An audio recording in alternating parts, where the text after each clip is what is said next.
ये है MCom second semester का paper number 6 introduction to accounting. और इसमें बहुत ही ज़्यादा बेसिक क्वेश्चंस आते हैं, जैसे जर्नल एंट्रीज हो गई। मतलब जो आपने 11th-12th में पढ़ा है ना कॉमर्स में, या आपने बीकॉम में पढ़ा है, उसका कहीं ना कहीं निचोड़ टाइप्स है। और जैसा कि आप पेपर के नेम से समझ रहे हैं, इंट्रोडक्शन टू अकाउंटिंग, ठीक है। और इसमें हाँ थोड़े बहुत न्यूमेरिकल्स भी आते हैं, बट मैक्सिमम थ्योरी थी इसमें। लाइक 70% थ्योरी है और 30% न्यूमेरिकल है। और ये थोड़ा ना अपनी बेसिक थोड़ा सा क्लियर करके जाना है इसमें, क्योंकि बहुत बेसिक क्वेश्चन आते हैं। कभी कभी क्वेश्चंस हाई लेवल के क्वेश्चन करने के चक्कर में हमारे बेसिक्स थोड़े से हिल जाते हैं। तो काइंड ऑफ आप थोड़ा सा बेसिक से पढ़ के जाना है इसको।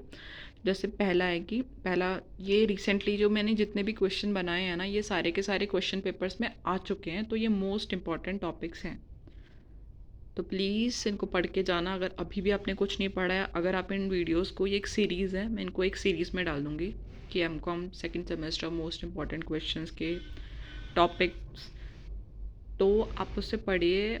आपके एग्ज़ाम्स अच्छे जाने वाले हैं, जेन्युइनली अच्छे जाने वाले हैं। अगर आप सिर्फ कुछ भी नहीं पढ़ा है, इन टॉपिक्स को कवर कर लोगे तो भी हो जाएगा बहुत सही मार्क्स से। और अगर आपको नोट्स चाहिए, मेरे पास नोट्स भी हैं, बट मैं जेन्युइनली आपको सजेस्ट करूँगी कि आप खुद से नोट्स बनाओ। वो आपको ज़्यादा हेल्प आउट करेंगे, रेदर देन आप कोई वीडियो देख के नोट्स बना रहे हो। हाँ, इंपॉर्टेंट टॉपिक्स यहाँ से उठाओ और खुद के नोट्स बनाओ, कॉपी पेन लेके बैठो। हमको क्या आदत पड़ गई है, हम यूट्यूब पे वीडियोस देखते हैं, बस ख़त्म। ऐसा नहीं होता है, हमको कॉपी, क्योंकि एग्जामिनेशन में तो कोई यूट्यूब वीडियो नहीं आएगा, कुछ नहीं आएगा, हमको लिखना पड़ेगा ना। तो आप भी प्लीज़ कॉपी पेन लेके बैठो, अपनी एक नोट्स की कॉपी बनाओ, उसको रिवाइज़ करना एग्ज़ाम से पहले भी। ऐसा कर दो कि एग्ज़ाम से पहले एटलीस्ट आपके नोट्स तो प्रिपेयर हो, ठीक है। तो जो सेकंड टॉपिक है वो है bank reconciliation statement, how and why it is prepared. फिर है diminishing balance method for providing depreciation with the help of an example. कभी कभी स्ट्रेट लाइन भी आ जाता है इसमें। मेथड ऑफ डेप्रिशिएशन आपने पढ़े होंगे, अपने टाइप्स भी देख लेना एक बार। नॉन ट्रेडिंग और नॉन प्रॉफिट ऑर्गेनाइजेशन, ये दोनों अलग अलग होती हैं।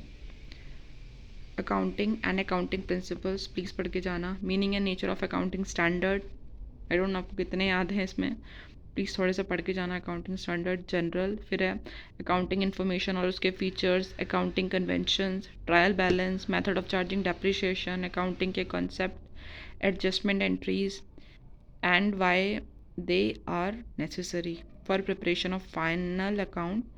और इसमें क्या होता है कि जो न्यूमेरिकल्स आते हैं ना, वो बेसिकली डेप्रिशिएशन से रिलेटेड होते हैं, या तो मेथड लगाओगे आप या जनरल एंट्री से, इससे बाहर कुछ नहीं आता। ये 13 टॉपिक्स आप पढ़ के जाओगे, ये वाला पेपर भी हो जाएगा। और इसके नाम से ही लग रहा है इंट्रोडक्शन टू अकाउंटिंग, तो ये तो हमको आना ही चाहिए, हम तो कॉमर्स वाले बच्चे हैं वैसे भी। So thank you, and please like करना, सब्सक्राइब करना, शेयर करना, ताकि मैं ऐसे वीडियोस बनाते रहूँ। Thank you.